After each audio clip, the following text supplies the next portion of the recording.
ఇప్పుడే జీ5 app download చేయండి. చూడండి మీ ఫేవరెట్ టీవీ షోస్ ఎప్పుడైనా ఎక్కడైనా.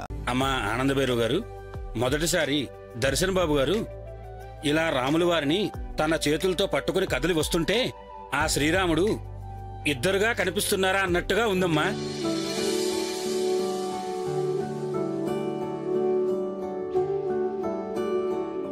మీరు ఎంత పొగిడినా ఈ సీత లేని రాముడు పూజకి పనికొచ్చే పురుషుడేమీ కాదులేండి. కళ్యాణమంటే సీతా సమేతంగా జరిపించవలసింది కాని ఇక్కడ బాబుకి అంత సీన్ లేదు.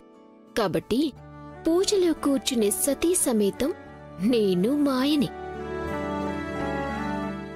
పంతులు గారు, వరుణ్ మేము తీసుకొచ్చాం. మరి సీతమ్మ తల్లి ఎక్కడా? అదిగో వచ్చేస్తున్నాడు సీతమ్మ వారు.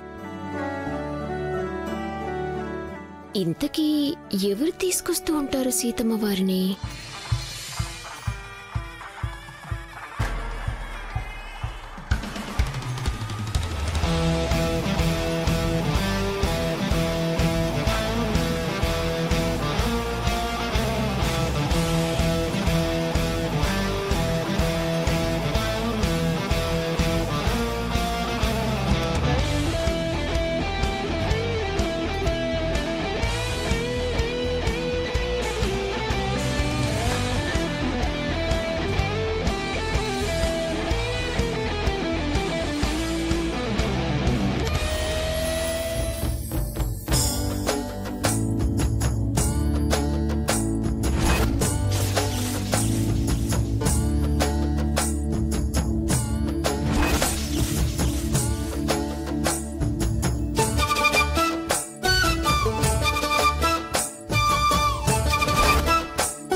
శరణ్ ఇక్కడికి రావడం ఏంటి?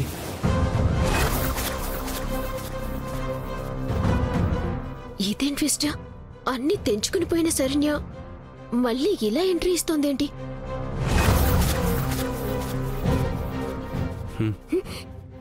పిన్ని చెప్పిందంటే ఏది అవ్వదనే మాటే ఉండదు. ఏమంటావు?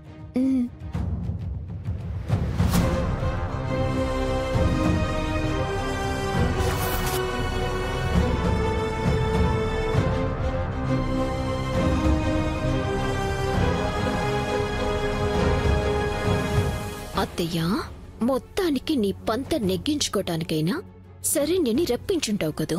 నన్ను ఇలా దెబ్బతీస్తున్నావన్నమాట. ఈ దెబ్బతో నీ మతే పోయినట్టుంది కదా అనన్య. ఇక్కడితో ఏమైంది? ఇది ఆరంభమే. నువ్వెన్ని కుట్రలు చేసినా శరణ్యకి దర్శన్ని దూరం చేయలేవు. అది నేనుండగా జరగనివ్వను. అంతేకాదనన్య, అర్హత లేని నీకు సీతారాముల కళ్యాణం జరిపించే భాగ్యం ఎప్పటికీ కలగనివ్వను. బృహత్సామక్షత్రవృద్ధవృష్ణిం త్రిష్టభోజ సుబుధముగ్రవీరం ఇంద్రస్తోమేన పంచదశేన మధ్యమిదం వాతేన.